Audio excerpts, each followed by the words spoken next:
A remote closer is someone that's responsible for facilitating the purchasing decision of a high-priced item. Now, there's a lot of debate over what is considered high-ticket pricing. Some would suggest $1,000, some would say $3,000, some would go as far as saying $5,000 plus. Based on my research, a remote high-ticket closer is typically an inbound sales rep in most settings, meaning you're working from wherever you want, you're plugged into the internet, you're refreshing your calendar, meetings are being booked for you all day. You can expect between 2 to 8 meetings on any given day. You're working for an individual or a company, typically selling consulting, a course, some sort of coaching program, and that individual or that company is creating content and running paid advertisements in some situations. I see them all the time. They say, hey, you suck at sales and you got to use my magical formula. And all of a sudden, you won't suck at sales and you'll make all this money. It's just going to cost, I don't know, book a meeting with us and we'll tell you. And then I'm going to get on the meeting. I'm going to say, look, it's $10,000, 8-week program, 2 hours a week. We'll give you 24/7 Discord, whatever it may be. And at first, I thought this was a bit gimmicky. And I'm going to talk about whether this is legit or not, because I come from the B2B software sales world where I've sold deals in excess of $100,000 recurring revenue. And not once did we consider a deal a ticket. If we went out to lunch one day and I went to a diner, I ordered a milkshake, the waitress is going to go in the back and say, hey, we got a new ticket, make the milkshake.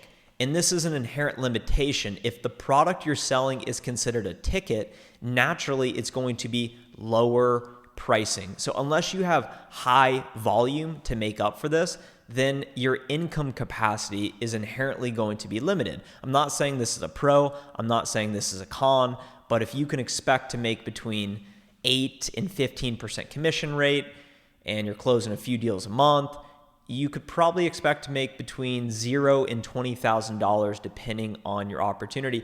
And I know people who have actually done this. I'm not doing this. I've done a lot of research to prepare for this video. And I have an interesting story for a guy who works for the Dean Grazioni and the Tony Robbins company. They own mastermind.com.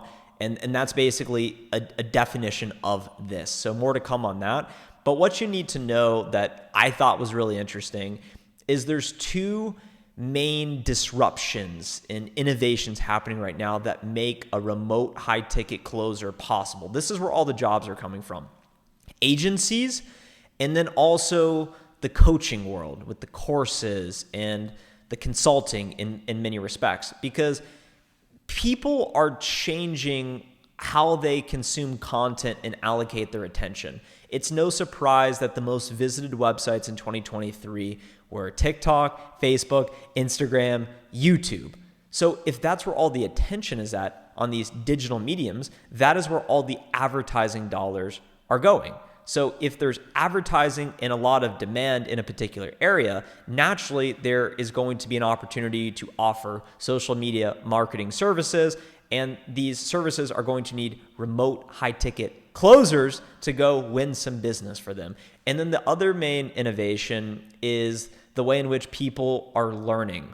People make money with computers and through the internet. So they want to learn information through the internet. So naturally, there are going to be thought leaders, experts out there that are going to claim, hey, if you buy my coaching, if you buy my course, it's going to change your life. And here are all the results in the world. So those are where most of the jobs are coming for these remote closers. And as I said at first, I thought a bit gimmicky. I'm used to software sales. I'm used to going after real B2B companies. But the more I've gotten into it, it is kind of interesting. But disclaimer, the main meta point of this video is a remote high-ticket closer is a job, not a career.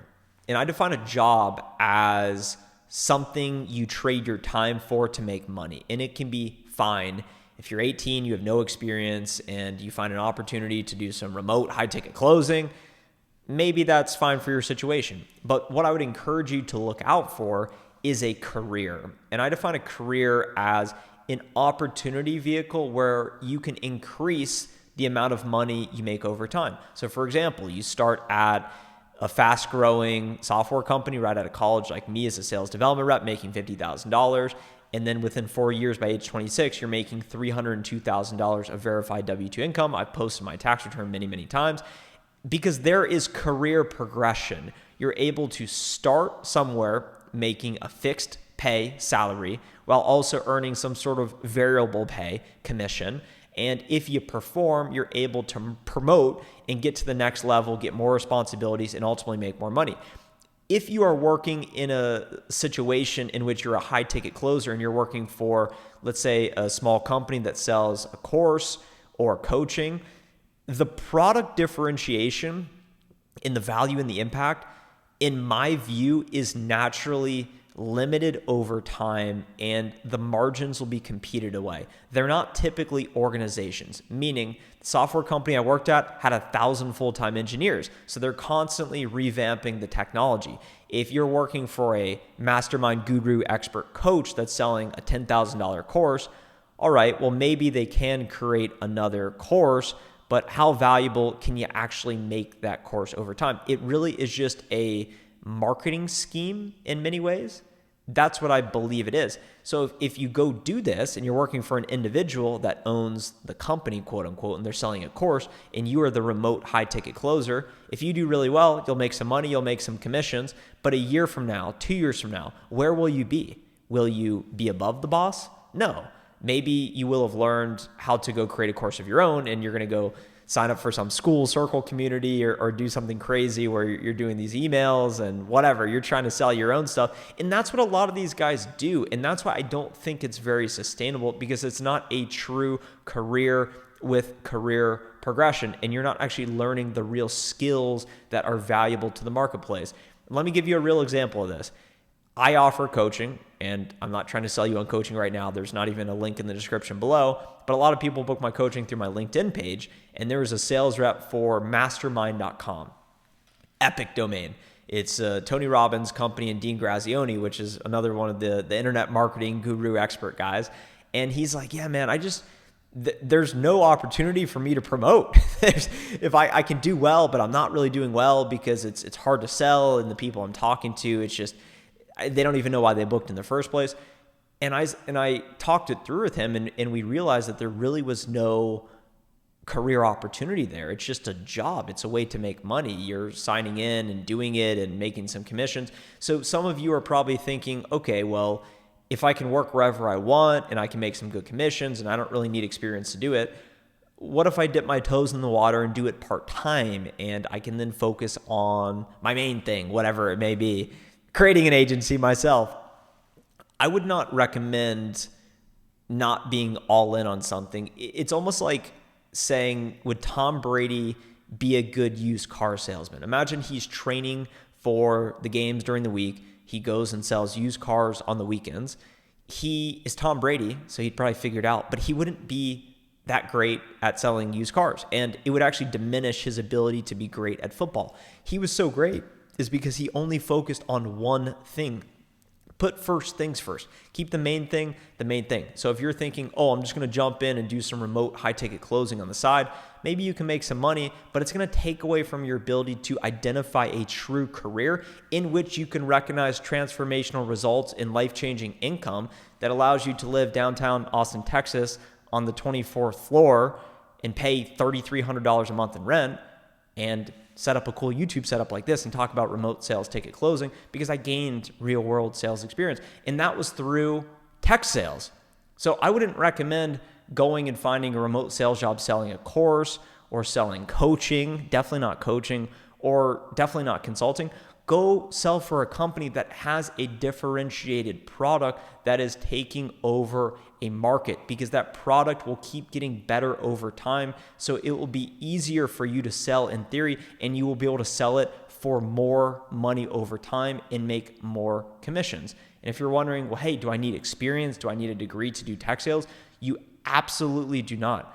But most people have no idea what it takes to break into tech sales. They don't understand that the entry-level position is a sales development, business development rep. And they end up wasting a lot of time and money. They sign up for an expensive boot camp, or they try and figure it out on their own by consuming free content. And I think that this is a big opportunity, and that's why I've partnered with Course Careers to put together an entire tech sales course teaching you everything you need to know to land an entry-level job within 90 days without a degree or without experience. And I've created an entire free intro course breaking down exactly what you need to know, the skills, how to answer the question, why do you want this job? And I'll tell you what separates candidates applying for these jobs is they don't know what they would be doing and they don't know why they would be a good fit. And you can differentiate yourself from 90% of applicants by simply understanding those two important criteria about what an SDR and BDR is, what they do, and be able to show up to the interview and say, look, you're paying me to generate pipeline, which will lead to more revenue. My first 90-day plan to generate pipeline is to do outbound prospecting. I will put together a territory plan. I will identify the best ideal customer profile accounts in my book of business. I will then use tools such as LinkedIn Sales Navigator, ZoomInfo, Apollo to identify the buyer personas within these accounts. And then I will do outbound prospecting, cold calling, cold emailing to set up meetings with them so we can get pipeline and we can make more money as a business. And if you want to work remote, it's remote accessible in this career. I don't think many people know about tech sales, but I think it's one of the biggest opportunities out there. If you are looking for that, I don't want to say work-life balance because whatever you put into it is what you'll get out of it, but you do have flexibility over being able to work remote and being able to grow your income over time. And if you do not have career progression, then it is simply a job in which you are trading your time for money. And that is why you want to identify a performance-based career where you will be rewarded based on your performance.